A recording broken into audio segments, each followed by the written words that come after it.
Chapter 5. A series of unfortunate salaries. I'm marching in a picket line outside the office of HarperCollins, the publisher of this very book you're now reading.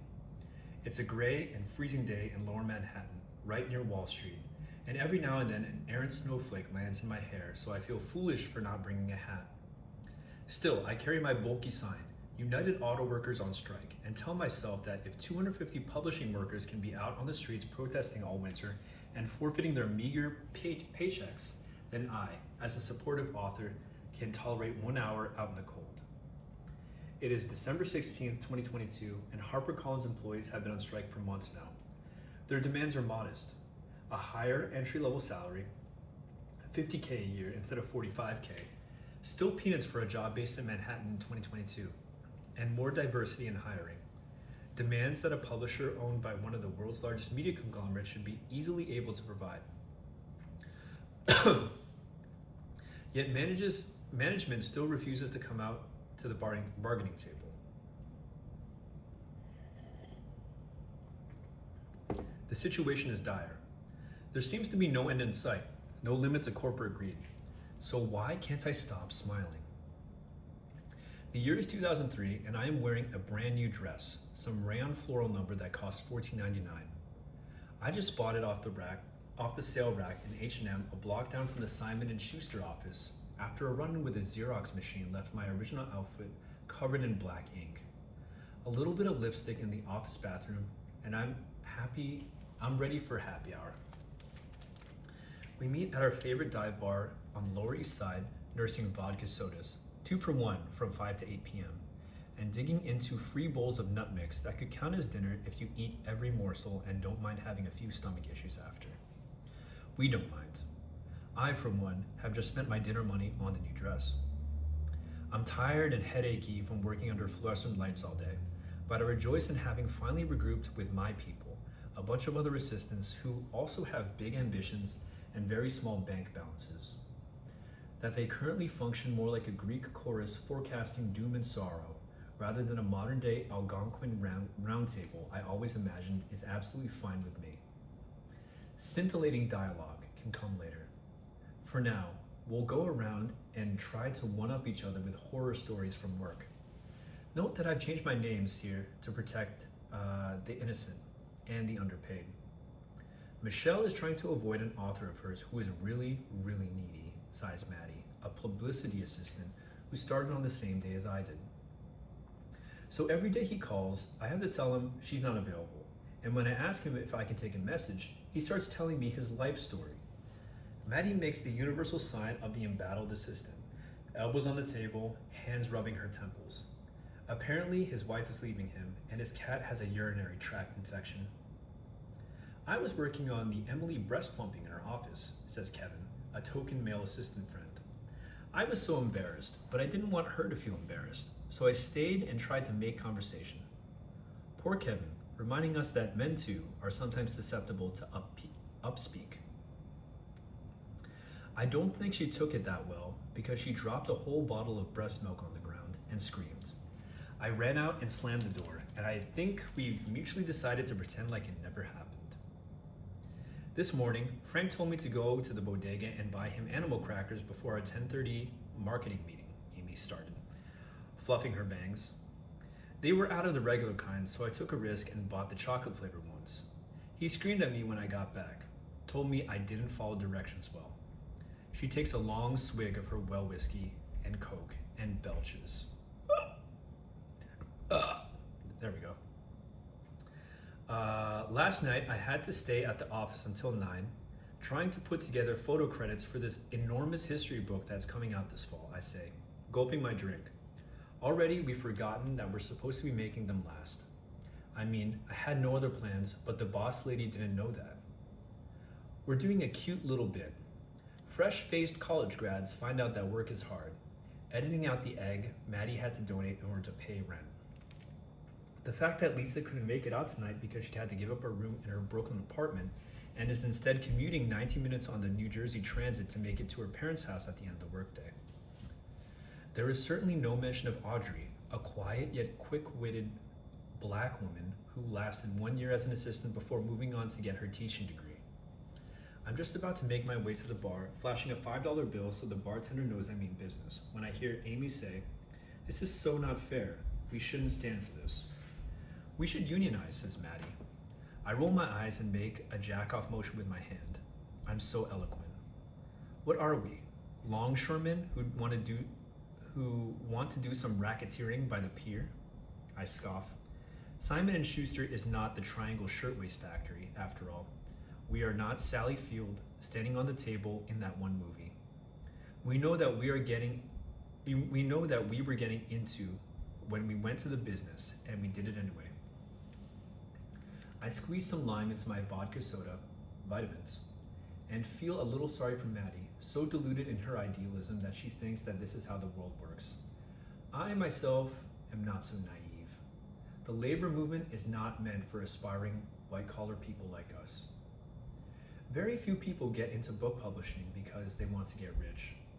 They do it for the privilege of working around books. When I started out as an editorial assistant in 2001, I knew that I would be subjected to years of dues paying.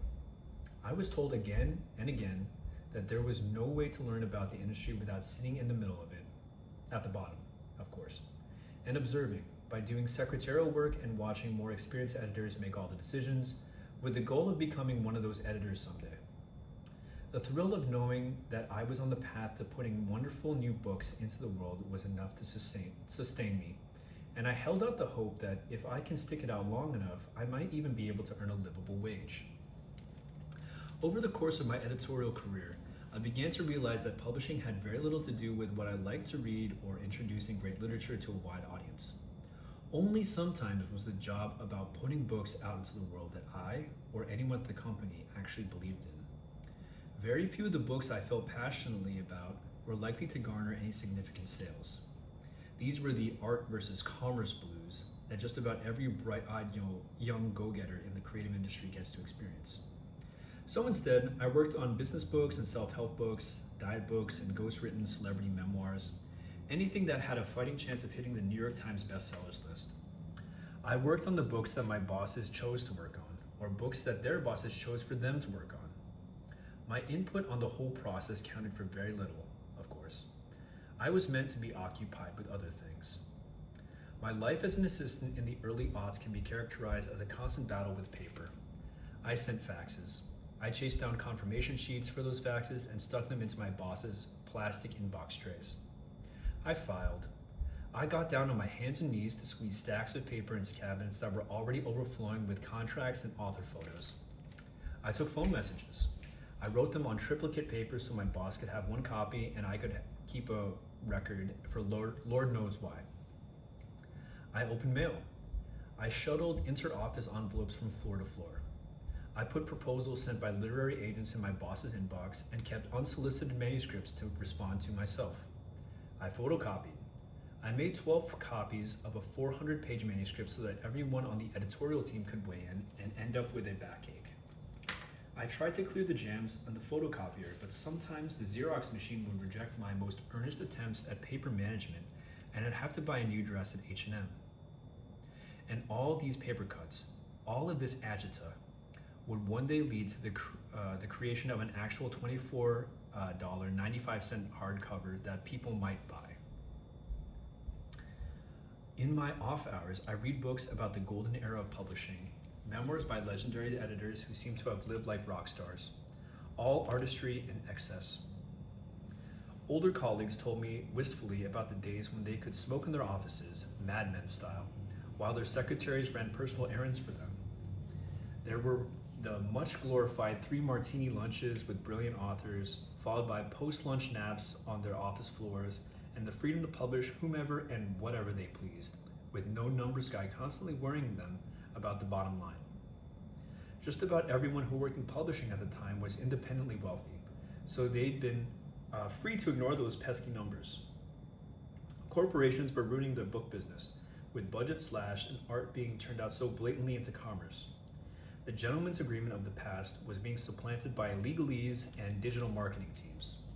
To the old guard, this was downright vulgar. I couldn't help but agree. The industry I inherited was mired in the muck, somewhere between the worst of the so-called good old days, when rich white men ran everything according to their own whims, and the contemporary shift to corporate publishing, in which mostly rich white men ran everything according to the whims of the company's executive board and shareholders. Publishing workers like me were caught in the middle, weighed down by corporate bullshit, less flexibility, more paperwork, always the eye on the bottom line, but still burdened by the elitism of the past. Even by the time my career had begun, the problems of the past still plagued us. The publishing industry screeched to a halt every August as bosses escaped to their vacation homes while assistants were left behind in the city to fret about making rents on a room in an apartment shared with 3 other roommates.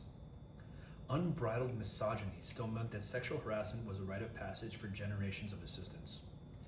Getting a job in the first place was still about where you went to college or who you knew, which meant that diversity of race and socioeconomic class and educational background was hardly a consideration.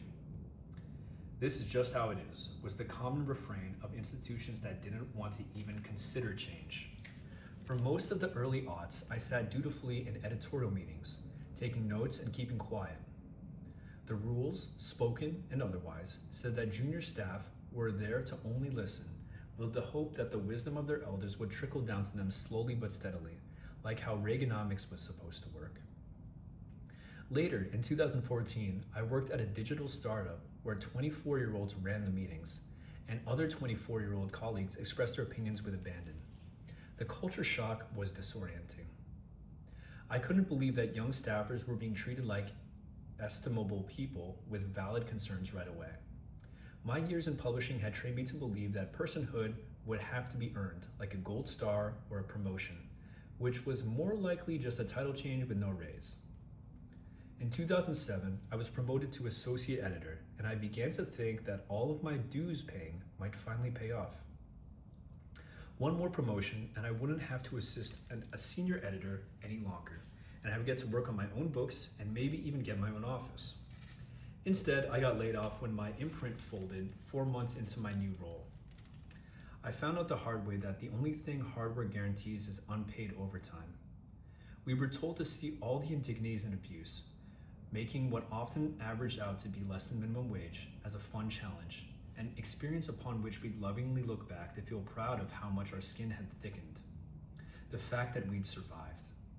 We were meant to be satisfied with being told, "That's just how it is. This is how things in this industry have always worked," they said, and they would continue to work over and over and over again. I believed them. When I sold this book to an imprint of HarperCollins, I knew I would have to do some cognitive acrobatics. Very few book publishers, even the smallest ones, are entirely pure. Even self-publishing is almost entirely dependent on Amazon, the company whose labor practices don't allow for warehouse workers to take proper bathroom breaks. But HarperCollins is owned by News Corp and is therefore particularly noxious, aligned as they are with the Fox News propaganda machine. And so it is that noted book banner Ron DeSantis and I share the same publisher. I'm ashamed to tell you how long it took me to realize that just because a book is categorized as nonfiction doesn't mean it's necessarily true. Nonfiction is just a marketing term for a book in which the author purports to be telling the truth. Fact-checking, I learned, is the legal and financial responsibility of the author rather than the publisher. Many thanks to Joanna Arcieri, who fact-checked this book. The responsibility for the accuracy of the text does rest on the author. We do rely on their expertise for research for accuracy. A spokesperson for Hachette Book Group told Esquire in 2020, "Each and every publisher that constitutes the big 5 largest companies in corporate book publishing has a similar policy, one that provides authors only a legal read of soon-to-be published books, hi to the HarperCollins attorney who reviewed this manuscript, rather than thoroughly fact-checking. As you might imagine, some authors are more invested in getting the facts right than others, which is why misinformation runs rampant in so many books that purport to be true.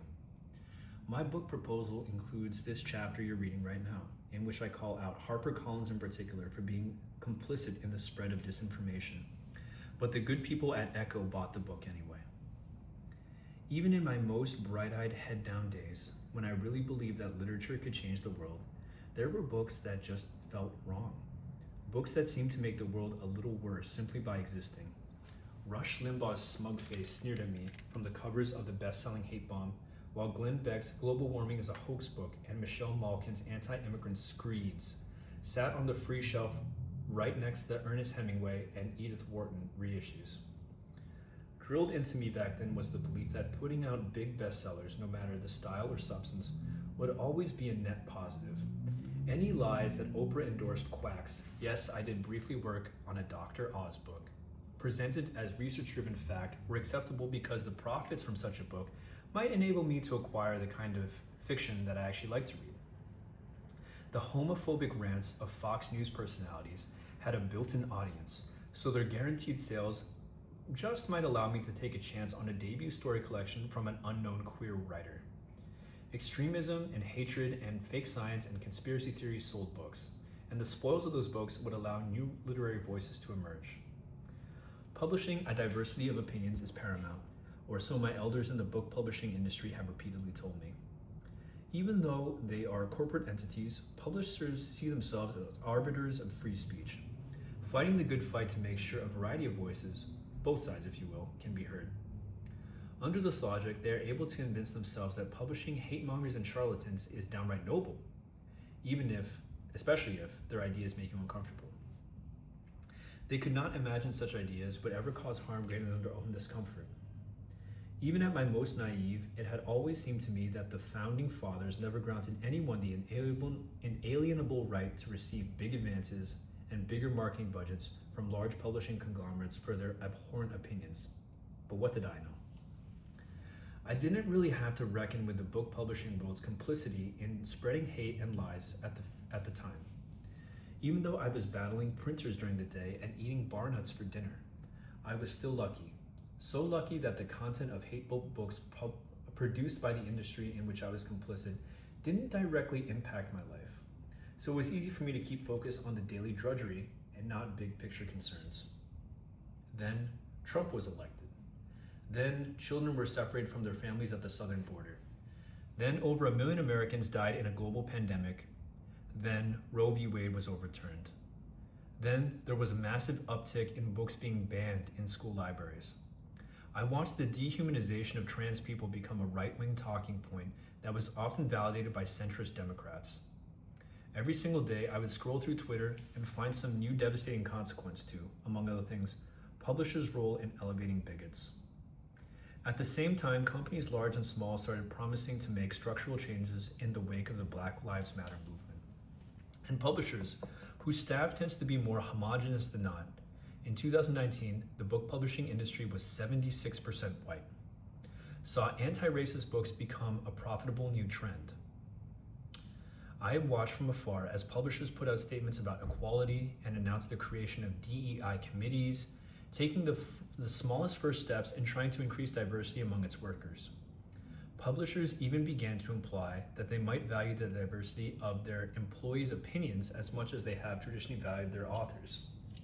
Imagine, next thing you know, some 23-year-old is going to walk into an editorial board meeting with a well-thought-out criticism and the other people on the table will listen to it.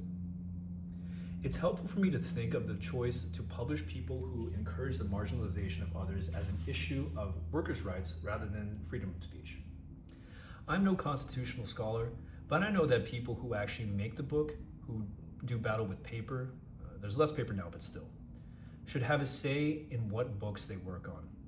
Making a barely livable salary while cleaning Xerox jams to get at the message of one's oppressors is a step too far. So I cheered when underpaid employees protested Simon & Schuster's signing of the notorious homophobe Mike Pence for a 2-book deal worth at least $3 million in 2021. And I signed an open letter in support of Penguin Random House employees in 2022 when a reprint of PRH gave Supreme Court Justice Amy Coney Barrett a whopping $2 million book deal to write a memoir just as she had been critical in the overturning of Roe versus Wade.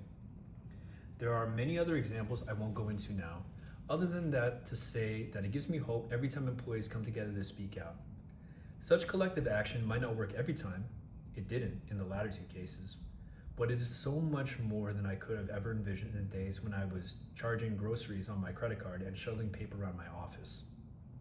Everyone should have a union, and that includes publishing workers. There's one thing about HarperCollins that puts it a step above all the rest of the big five publishers. It is currently the only one that has a union. The workers at HarperCollins have been unionized for decades, and for the past 30 years have been Local 2110 of the United Auto Workers Union. Turns out the UAW organizes way more than just the auto industry. Local 2110's initiative to organize white-collar workers has resulted in its representation of a variety of cultural institutions, from the Whitney Museum to film at the Lincoln Center. When I myself was still a wrung-out assistant, a peon of the publishing industry, I knew that HarperCollins Union existed, but I couldn't imagine all the possibilities it represented. But in the days post-COVID lockdown, when I was beginning to work on this very book, I started to hear grumblings. Social media amplified them, turned them into a roar. The labor movement had gotten a much-needed refresh in 2021, with workers from a vast array of fields beginning to organize, from retail workers to instructors at colleges across the country. Kim Kelly, author of Fight Like Hell, The Untold Story of American Labor, remarked on the sea change in a 2022 interview with Vogue. "We saw and are continuing to see," said Kelly, "workers at Amazon and Starbucks, these incredibly well-known corporations that I think a lot of people have accepted as being part of the fabric of their daily lives, go up against the bosses and say, 'We need more from you because you are literally hanging out in the space while we're trying to pay our rent.'" Hang out in space, I see. Hang out in space while we're trying to pay our rent. All across the book industry, people watched as the staff at various other media companies and magazines unionized.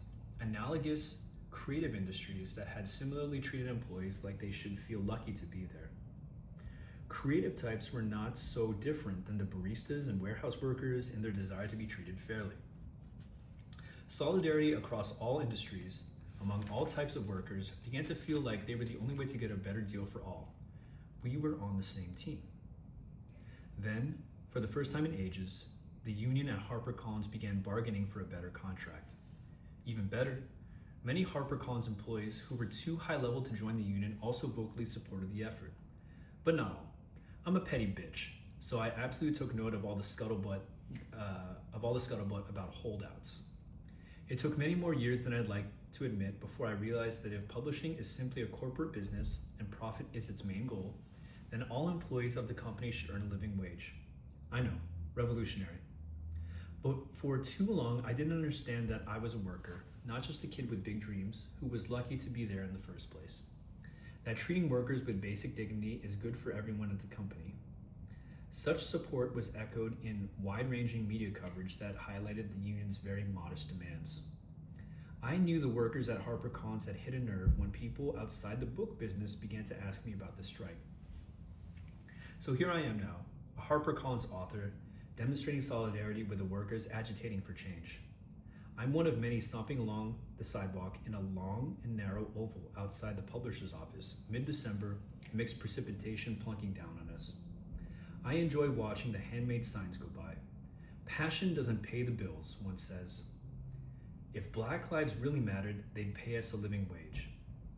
Then there are the more whimsical but still righteously angered book theme signs, which I particularly admire, "Where the wild things are underpaid," and "A series of unfortunate salaries." 2 years after I myself was a peon of the publishing industry, I am able to access the anger I'd felt back then and use it, I hope, for good. Better late than never. Chance of what do we want? A contract. When do we want it? Now. Feel like music to my ears. And when I get home, my voice will be as creaky as the one time when I went to private room karaoke with a few friends for a whole 5 hours after a messy breakup. Catharsis. It's galvanizing to realize that I'm standing in a crowd of people who are energized and ready to say that conditions that I thought were entrenched and unchangeable are actually unacceptable. These workers believe that change can happen and that it should happen. This is just how it is no longer acceptable. Books matter, yes, now more than ever, but book workers matter too. By the time the strike ends, 66 days after it first began, HarperCollins will agree to move the starting salary of $45K to $47.5K, with $50K being the base by 2025. Such gains might feel meager after a fight so long and messy, but around the same time, the other big five publishers will also increase their threshold for entry-level salaries. This feels like a solid victory in a battle that I never even thought would be waged. Still, there is so much more work to do. There will likely still be many naive little ambition monsters like myself who arrive at an office and are stripped of many of their illusions about what work is. But I still maintain a ray of hope that some cycles can be broken. There are certain things that we just shouldn't tolerate anymore.